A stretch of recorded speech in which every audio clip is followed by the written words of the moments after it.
하루의 말씀, 오늘은 이사야 2장 1절에서 5절 말씀 가지고 함께 나눕니다. 성경 봉독합니다. 이것은 아모스의 아들 이사야가 유다와 예루살렘을 두고 계시로 받은 말씀이다. 마지막 때에 주님의 성전이 서 있는 산이 모든 산 가운데서 으뜸가는 산이 될 것이며 모든 언덕보다 높이 솟을 것이니 모든 민족이 물밀듯 그리로 모여들 것이다. 백성들이 오면서 이르기를 자 가자 우리 모두 주님의 산으로 올라가자. 야곱의 하나님이 계신 성전으로 어서 올라가자. 주님께서 우리에게 주님의 길을 가르치실 것이니 주님께서 가르치시는 길을 따르자 할 것이다.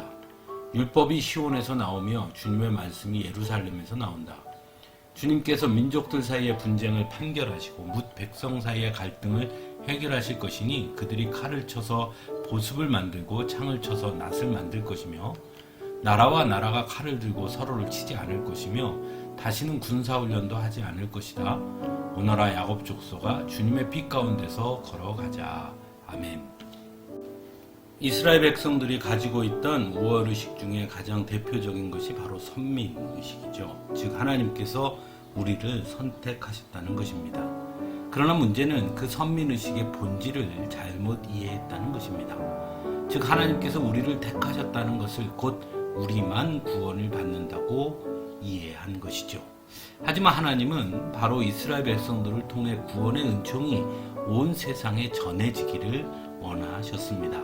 그런 의미에서 본다면 이스라엘 백성은 하나님의 구원의 계획을 이루기 위한 도구로서 선택받은 것인데 이스라엘 백성들은 하나님께서 자신들을 선택하신 것은 구원의 목적이 바로 자신들만이라고 착각했다는 것이죠.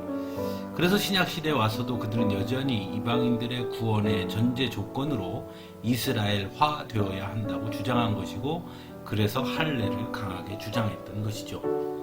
오늘 본문에서는 구원에 대한 하나님의 말씀이 등장합니다. 이 말씀에서 우리는 과연 하나님은 이스라엘 백성들만을 구원하시기 원하셨는가 아니면 다른 모든 민족이 구원받기를 원하시는가를 알 수 있습니다. 먼저 하나님은 이스라엘 백성들을 하나님께서 택한 백성이며 그들이 다른 민족보다 뛰어나며 으뜸이 될 것이라고 분명하게 말씀하신다는 것입니다. 본문 2절에 보면 마지막 때에 주님의 성전이 서 있는 산이 모든 산 가운데서 으뜸 가는 산이 될 것이며 모든 언덕보다 높이 솟을 것이니 라고 말씀하지요. 또한 3절에서는 율법이 시온에서 나오며 주님의 말씀이 예루살렘에서 나온다라고도 말씀합니다. 즉 하나님께서 이스라엘 백성들을 통해 모든 민족에게 율법을 알게 하셨고 하나님의 말씀 또한 이스라엘 백성들을 통해 선포하실 것임을 말씀하고 있는 것이죠. 하지만 또한 분명한 것은 그렇다고 이스라엘 백성들만의 구원을 말씀하시지는 않는다는 것입니다. 2절에서도 모든 민족이 물밀듯 그리로 모여들 것이다. 3절에서는 백성들이 오면서 이르기를 자 가자 우리 모두 주님의 산으로 올라가자. 야곱의 하나님이 계신 성전으로 어서 올라가자.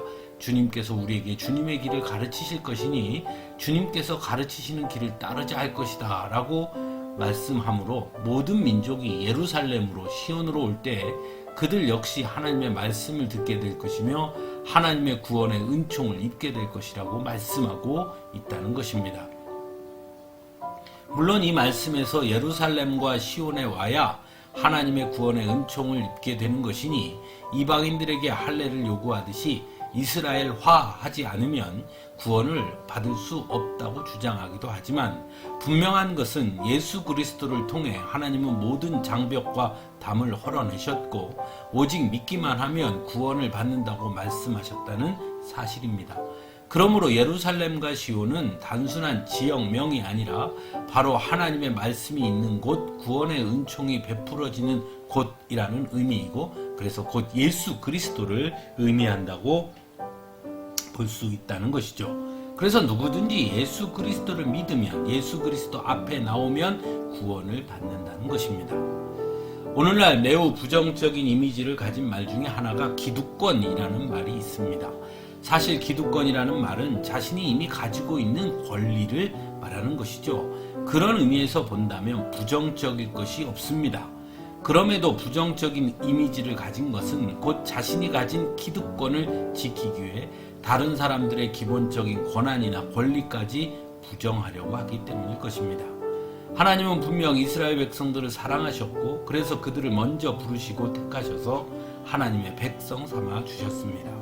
하지만 이스라엘 백성들은 그러한 것에만 취해서 진정으로 하나님께서 그렇게 하신 목적과 의도에는 관심을 두지 않았다는 것이죠.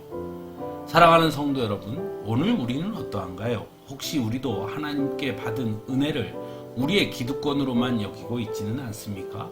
하나님께서 우리에게 은혜를 주신 것은 결코 우리만 그 은혜를 누리며 감사하고 찬양하라고 주신 것은 아닐 것입니다. 오히려 그 은혜를 많은 사람들에게 전함으로 인해 이웃의 생명을 구하라고 주신 것일 것입니다.